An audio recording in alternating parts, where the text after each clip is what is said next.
சிவபெருமானுடைய நேரடி சீடராகவும் 18 சித்தர்கள்ல முதன்மையானவராக போற்றப்படும் அகஸ்திய மகரிஷி ரசவாதம், யோகா, ஜோதிடம் மற்றும் மருத்துவம் உட்பட பல பல நூல்களை எழுதியிருக்கிறாரு.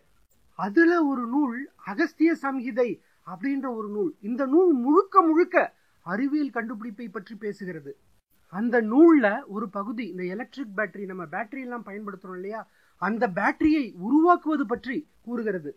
ஒரு பானையில மரத்துகள்களை எல்லாம் நிரப்பி வச்சு அதுக்கு இடையில இந்த தாமிர தகட்டையும் ஈயம் அல்லது துத்தநாகம் இது போன்ற ஒரு தகட்டையும் பொருத்தி அதுல காப்பர் சல்பேட் அப்படின்ற திரவத்தை ஊற்றும் பொழுது இந்த ஈயம் அல்லது துத்தநாகம், இந்த காப்பர் மற்றும் இந்த காப்பர் சல்பேட் இந்த திரவத்துக்கு நடுவுல நடக்கிற அந்த வேதி வினை, இந்த கெமிக்கல் ரியாக்ஷன் மின்சாரத்தை உருவாக்கும் அப்படின்னு குறிப்பிட்டிருக்காரு. இந்த செயல்முறை விளக்கத்தை நிறைய இளம் தலைமுறை குழந்தைகள் பள்ளிக்கூடத்துல இந்த செயல்முறை விளக்கமாகவும் செய்தும் காட்டியிருக்காங்க. அகஸ்திய மகரிஷி எழுதி வச்ச, அகஸ்திய மகரிஷியால் கூறப்பட்ட இந்த கண்டுபிடிப்பு தான் 100% எந்த விதமான மாற்றமும் இல்லாமல் 1800கள்ல எலக்ட்ரிக் பேட்டரி அப்படின்ட்டு வோல்டா அப்படின்ற ஆங்கில அறிஞரால கண்டுபிடிக்கப்பட்டுள்ளது. அப்படியே சார், துத்தநாகம் மற்றும் இந்த தாமிரத்தை பயன்படுத்தி அதே தாமிர சல்பேட்ல முதலாக இந்த வோல்டா அப்படின்ற ஆங்கில அறிஞர் அப்படியே உருவாக்கி இருக்காரு. இதற்கெல்லாம் மேல இன்னைக்கு நாம பயன்படுத்துற அந்த பேட்டரி செல், அது மட்டும் இல்லாம அந்த யூபிஎஸ், கார், பஸ் உட்பட அந்த பெரிய பெரிய வாகனத்துல பயன்படுத்துற அந்த பேட்டரி அத்தனையுமே கிட்டத்தட்ட இதே தத்துவத்தின் அடிப்படையில் தான் இயங்குகிறது. அப்போ கண்டுபிடிச்சது நம்முடைய முன்னோர்கள், எழுதி வச்சதும் நம்முடைய முன்னோர்கள், ஆனா காப்பிரைட் பேர் வாங்கினது அத்தனையும் வெளிநாட்டு அறிஞர்கள். இதற்கு காரணம் நம்முடைய மூதார்கள் முன்னோர்கள் கொடுத்த தகவல் அத்தனையுமே இதெல்லாம் மூட நம்பிக்கை, இதெல்லாம் அறிவியலுக்கு ஒத்து வராத சமாச்சாரம் அப்படின்னு ஒதுக்கி வைத்ததன் விளைவு. கடந்த பதிவுல பார்த்த அந்த டிஎன்ஏ டெலிபோர்டேஷன் முதல் இன்றைக்கு நவீன அறிவியல் எதையெல்லாம் நவீன கண்டுபிடிப்புகள் அப்படின்னு கூறி வைக்கிறதோ அத்தனையும் இங்கு கண்டுபிடிக்கப்பட்டு பயன்பாட்டில் இருந்தவைகள் தான். மேலும் சில அதிநவீன அறிவியல் கண்டுபிடிப்புகள் அப்படின்னு மிக சமீபத்துல கண்டுபிடிக்கப்பட்ட அறிவியல் கண்டுபிடிப்புகளை இந்த பதிவுல பட்டியலிடுகிறேன் நண்பர்களா. அவையெல்லாம் இங்க பயன்பாட்டில் இருந்ததா, நம் முன்னோர்கள்லாம் அதை பயன்படுத்தி இருக்க கூடுமா, நீங்களே முடிவு செய்து கொள்ளுங்கள். டெஸ்ட் டியூப் பேபி, செயற்கை கருத்தரிப்பு மற்றும் இந்த வாடகை தாய் முறையில குழந்தைகளை பெற்றுக்கொள்ளுதல், இதையெல்லாம் தாண்டி ஜப்பான் நாட்டுல மருத்துவத்துறை சார்ந்த வல்லுநர்கள் செயற்கை முறையில கருப்பையை உருவாக்கி சாதிச்சிருக்காங்க. ஸ்டெம் செல்ல இருந்து செயற்கையான முறையில கருமுட்டையை உருவாக்கி அதனுள்ள இன்னொரு ஸ்டெம் செல்ல இருந்து செயற்கையான முறையில உயிரணுவை உருவாக்கி அத இந்த செயற்கை முறையில உருவாக்கப்பட்ட யூட்ரஸ், அதாவது இந்த கருப்பைக்குள்ள விட்டுட வேண்டியது. அது மட்டும் இல்லாம செயற்கை முறையில உருவாக்கப்பட்ட அந்த தொப்புள் கொடிய அந்த கரு வளர வளர அதோட இணைக்க வேண்டியது. ஒரு தாயினுடைய யூட்ரஸ், அதாவது இந்த கருப்பை என்னென்ன வேலைகளை செய்யுமோ அத்தனை வேலைகளையும் 100% இந்த செயற்கை கருப்பையும் மிக மிக பாதுகாப்பாக செய்கிறது.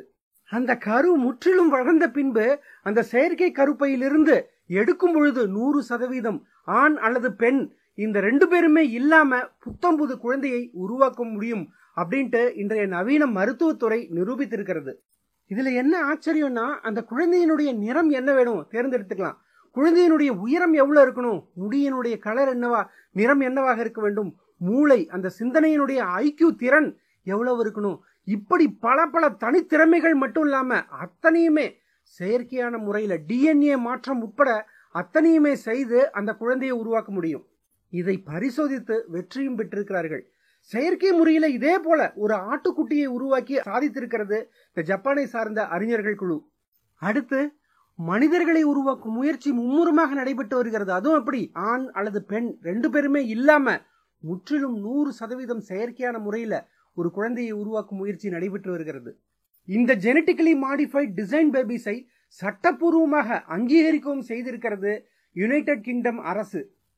கருமுட்டை செயற்கையா உருவாக்கப்பட்டது, உயிரணுவும் செயற்கை ஸ்டெம் செல்ல இருந்து உருவாக்கப்பட்டது, கருப்பை கூட செயற்கையாக உருவாக்கப்பட்டது, தொப்புள் கொடி கூட செயற்கையாக உருவாக்கப்பட்டது. இதற்கெல்லாம் மேல டிஎன்ஏ முழுவதும் விருப்பப்படி மாற்றி அமைக்கப்பட்டுள்ளது. இப்படி புத்தம்புது மனிதனை விரைவில் வரவேற்க காத்திருக்கிறது இந்த பூமி. சரி, அடுத்த கண்டுபிடிப்புக்கு போவோமே. There's this enormous mystery waiting to be unlocked. And the BRAIN initiative will change that by giving scientists the tools they need to get a dynamic picture of the brain in action and better understand how we think and how we learn and how we remember. In the budget I will send to Congress next week, I will propose a significant investment by the National Institutes of Health, DARPA, and the National Science Foundation to help get this project off the ground. We can't afford to miss these opportunities while the rest of the world races ahead. We have to seize them. I don't want the next job-creating discoveries to happen in China or India or Germany. I want them to happen right here in the United States of America. இப்படி ஒரு அறிவிப்பை 2013ஆம் ஆண்டு அப்போதைய அமெரிக்காவினுடைய அதிபர் Obama அவர்கள் அறிவித்தார்.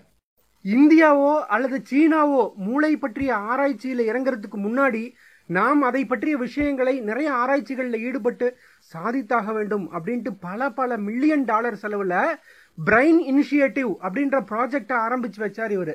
இப்போது இதன் முடிவுகள் ஒவ்வொன்றாக வெளிவர ஆரம்பித்திருக்கிறது. பென்சில்வேனியால பென் ஸ்டேட் யூனிவர்சிட்டி அப்படின்ற யூனிவர்சிட்டியை சார்ந்த அறிவியல் அறிஞர்கள் மனித மூளையில செயற்கையான முறையில நியூரான்களை உருவாக்கி இருக்காங்க. இந்த நியூரான்கள் தாங்க மனிதனுடைய பேச்சு திறமைக்கும் மனிதனுடைய சிந்தனைக்கும் அது மட்டும் இல்லாம இந்த ஐக்யூ அப்படின்னு சொல்ற அத்தனை திறம்பட செய்வதற்கும் முக்கியமான காரணியாக இருப்பது இந்த மனித நியூரான்கள் தான். 10% மட்டுமே இந்த மனித மூளையில இருக்கிற இந்த நியூரான்களை அதிகப்படுத்துவதன் மூலமா மேலும் மேலும் இன்னும் அதிகப்படுத்துவதன் மூலமாக சாதாரண மனித நிலைமையிலிருந்து ஒரு சூப்பர் ஹீரோ அப்படின்ற அளவிற்கு இந்த மனிதனை உயர்த்த முடியும் அப்படின்றாங்க. அது மட்டும் இல்லாம மனிதர்களுடைய இந்த ஜீன் மற்றும் மனிதர்களுடைய அந்த செல்களை கொண்டு மனிதனுடைய அத்தனை உறுப்புகளையுமே உருவாக்கியும் சாதிச்சிருக்காங்க.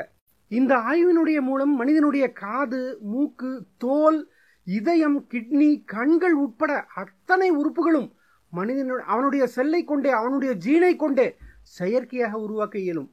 நம்முடைய உடல்ல நம்முடைய ஜீன் எடுத்துக்கிட்டு அத்தனை உறுப்பையும் உருவாக்கி எந்த உறுப்பு பழுதானாலும் உடனே அதை மாத்திக்க முடியும். இது டிரான்ஸ்ஹியூமனிஸ்ட் அப்படின்னு அழைக்கிறாங்க. எப்படி அந்த பிசிக்கலி சேலஞ்சா இருக்கிற அந்த மக்கள் தன்னுடைய அந்த கால் இழந்த மக்கள் ஒரு செயற்கையாக கால்களை பொருத்தி கொள்கிறார்களோ, அதே போல இந்த காது கேட்க இயலாதவர்கள் அதற்கான கருவியை பொருத்தி கொள்கிறார்களோ, அதே போல செயற்கையான உருவாக்கப்பட்ட இந்த மனித கைகள் அல்லது மனிதனுடைய தோள்கள், மனிதனுடைய அத்தனை உறுப்புமே மனிதனுடைய உடம்போட இணைத்துக் கொள்ள முடியும். எப்படி ஒரிஜினல் கை கால்கள் இயற்கையாக வேலை செய்கிறதோ அதே போலவே இந்த உறுப்பும் வேலை செய்ய தொடங்கும். அமெரிக்கால ராணுவத்திற்கான இந்த டிஃபென்ஸ் டிபார்ட்மெண்ட் ஒரு மிக முக்கியமான முடிவை எடுத்திருக்காங்க. எப்படி மனித மூளையில செயற்கையான முறையில நியூரான்களை உருவாக்க முடிகிறதோ அதே போல அந்த மனிதனுடைய மூளையில ஒரு செயற்கையாக ஒரு சிப்பு இணைக்க வேண்டிய, சும்மா துக்குனூண்டு இருக்கும் அந்த சிப்பை மனிதனுடைய மூளையுடன் இணைத்து விட வேண்டியது. இந்த நியூரான் வெளிப்புறத்தில் இருக்கிற ஒரு கணினியினுடையோ அல்லது இன்னொரு ராணுவ வீரர் அவருடைய மூளையில இருக்கிற சிப்பினுடைய தொடர்புல இருக்கும். நியூரானுடன் அந்த சிப்பு இணைஞ்சிருக்கிறதுனால நியூரான்கள் சொல்லும் அத்தனை தகவல்களும் அந்த சிப்பு பெற்றுக்கொள்ளும். அதே போல அந்த சிப்பு கொடுக்கிற தகவலை நியூரான்களால் புரிந்து கொள்ள முடியும். அப்போ இவர் மனசுல நினைக்கிறது ஏதாவது ஒரு இன்ஃபர்மேஷன் அப்படி மனசுல நினைச்சாலே அந்த இன்ஃபர்மேஷன் அந்த சிப்பு மூலமாக உணரப்பட்டு ஆட்டோமேட்டிக்காக அந்த இன்னொரு வீரருடைய அந்த நினைவுல அப்படியே பதிவிக்கப்படும். அது மட்டும் இல்லாம கம்ப்யூட்டர்ல கிளவுட் கம்ப்யூட்டர் மூலமாக உலகத்துல எந்த மூலையில என்ன தகவல்களையும் அப்படி சேமித்து வைக்க முடியும், பெற்றுக்கொள்ளவும் முடியும். இப்படிப்பட்ட விஷயத்தை மிக மும்முரமாக ஆராய்ச்சி செய்து வருகிறது. இது இப்போதைக்கு எலியுடைய மூளையில செலுத்தி சாதிச்சு வெற்றியும் பெற்றிருக்காங்க. கூடிய விரைவில் ராணுவத்திற்கும் இந்த அமைப்பு வரப்போகிறது அப்படின்னு சொல்லிட்டு இருக்காங்க. சுருக்கமா சொன்னா ஒருத்தரை பார்த்த உடனே அவருடைய மனசுல என்ன இருக்கு, அவர் யாரு, அவர் என்ன நினைக்கிறாரு, இப்படி அத்தனை தகவலையும் அந்த மூளை அப்படியே அந்த சிப்பு கண்டுபிடித்து அவருக்கு உணர்த்தி விடும். இவ்வளவுதான். இப்படி ஒரு கண்டுபிடிப்பை சமீபத்தில் கண்டுபிடித்திருக்காங்க. இத அபிஷியலாக இந்த அமெரிக்காவில் இருக்கிற டிஃபென்ஸ் டிபார்ட்மெண்ட் ராணுவ வீரர்களுக்கு பரிந்துரையும் செய்திருக்கிறது. இதுபோல மூளையை குறித்து நடக்கும் இன்றைய ஆராய்ச்சிகள் அத்தனையுமே சித்தர்களால் என்றோ எப்பொழுதோ நம்முடைய முன்னோர்களாலும், அது மட்டும் இல்லாம சுஷுத்ரா அப்படின்னு சொல்லிட்டு இன்னொருத்தர் அவர் மூளையில ஆபரேஷனே பிளாஸ்டிக் சர்ஜரி உட்பட அத்தனையுமே செய்ததாக சுஷித்ரா சர்மிகிதா அப்படின்ற ஒரு புத்தகத்துல குறிப்பும் காணப்படுகிறது. நம்முடைய முன்னோர்களும் சித்தர்களும் யாரிடமிருந்து இது போன்ற தகவல்களை பெற்றார்கள், பெற்றுக்கொண்டதை அப்படியே அந்த ஓலை சுவடிகள்ல பதித்து வைத்திருந்தார்களே அதையெல்லாம் நாம ஏன் கண்டுகொள்வதே இல்லை? நன்றி. ஆராய்ச்சிக்கு அதிகமாக மறைந்திருந்து பார்க்கும் மர்மம் என்ன? தொடர்ந்து குறைந்து கொண்டே இணைந்திருங்கள் அன்பு